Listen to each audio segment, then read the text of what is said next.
Putting the RZR back together was quite a challenge, having not done it before, to tear everything off to get access to the engine. So I'm going to put it back on, and I guess what we're going to do here is I'll show you in reverse how it comes apart, because I'm putting it back together after figuring all this out. So the first thing I'm putting on is this heat shield, and this heat shield covers the engine right here, like so. And it's held in place with a couple of these plastic push pins. I must say this was one of the trickiest things to get out without just destroying the pins. Pushed in from the bottom. So this heat shield goes under the bar, and there are holes in the bottom, and the push pins slide in from the bottom. The heat does a number on them, and that's why it was a bit of a challenge. So we'll throw that thing in place and get it on there. And now I'm going to put the whole inside back panel in place, which kind of tucks in and joins with that other heat shield over top of the muffler behind the seat. And basically it's push pins holding it into place, and there's a couple of bolts on the sides, but we'll get that started. Okay, so next we put this on, put this back plate on inside. However, there are push pins to go along the top, so we didn't put those ones in. Those ones go in after the cover that goes in between front and back goes on, and that cover covers up an air duct, which is for your clutch, etc. But anyway, you can put this in place, and there's push pins down at the bottom, and I put those in, a couple of push pins in the middle, and the rest goes in across the top after you get it in place. So we've got the heat shield and the back here in place. Now we need to put the whole bed of the box in place, and this is the feed for the Airbox.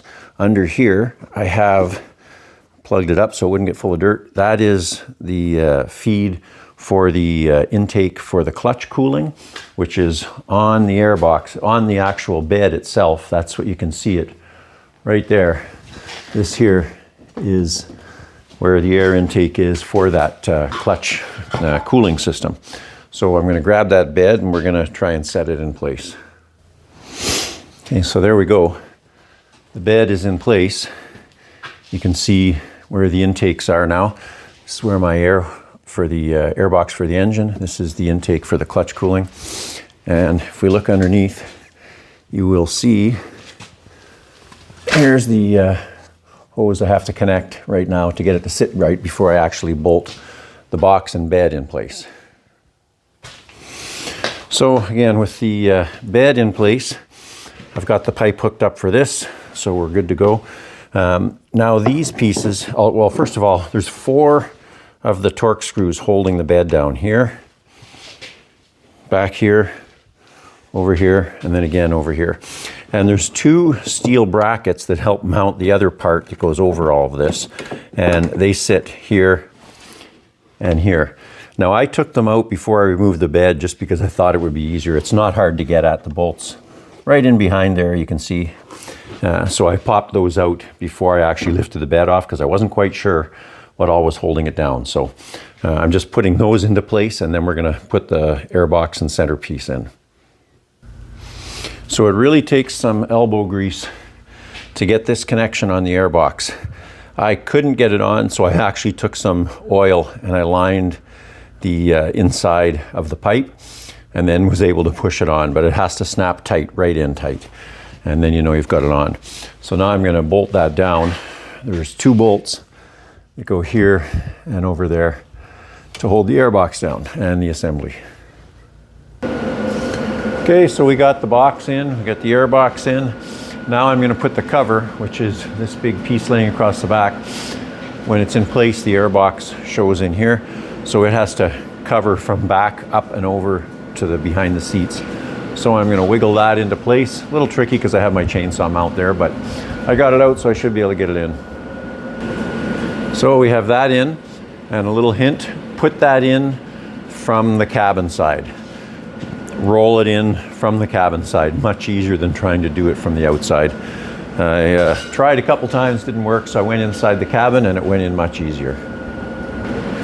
Now to fasten this in place, we have 1, 2, 3, 4 of the Torx bolts. And on the inside along the bottom there, 5, 6, 7, 8. And then we have one up there which actually attaches to a speed clip on the airbox.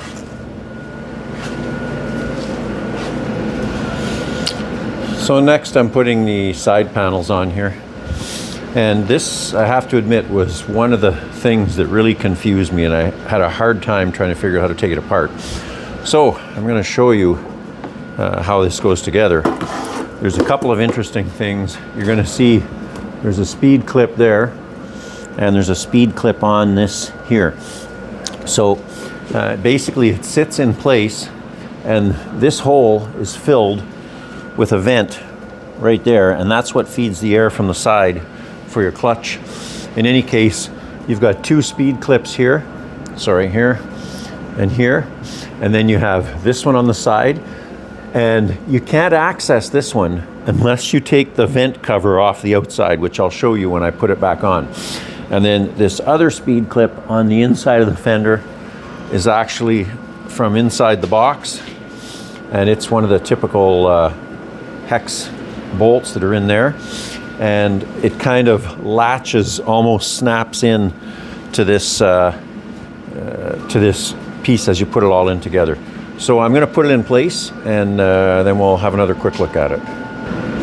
So you can see now the panel's in place. It's just sitting there, and this is where the vent cover goes, and one of the bolts is behind there. So that was tricky to figure out. It's also one piece right down there into the door frame here, so that one goes on, and like the one I showed you from the inside of the box. And then we have something that's worth noting. You can't really pull this out until you pull it off. There's a little extrusion here, so when you put this in place, when you put that fender on in place, you have to kind of slide it back and get that pin around. So pulling it out won't come. You have to kind of move the fender towards the front of the vehicle to get that little pin to come out. And there are also, when you get it all bolted into place, there are some push pins back here, plastic push pins holding, you can see, holding the fender in place. So those also have to go in. So it's actually pretty slick how they designed it, but it's a little tricky if you don't know how to get it off. So again, the secret here on the side, you have to get at that bolt in there, and this little vent cover comes off, 2 little Torx screws, and there's clips in the bottom. So to take it out, you get those screws out and you pull it back, and then it'll lift out, and then you'll see what's there. That was a little tricky.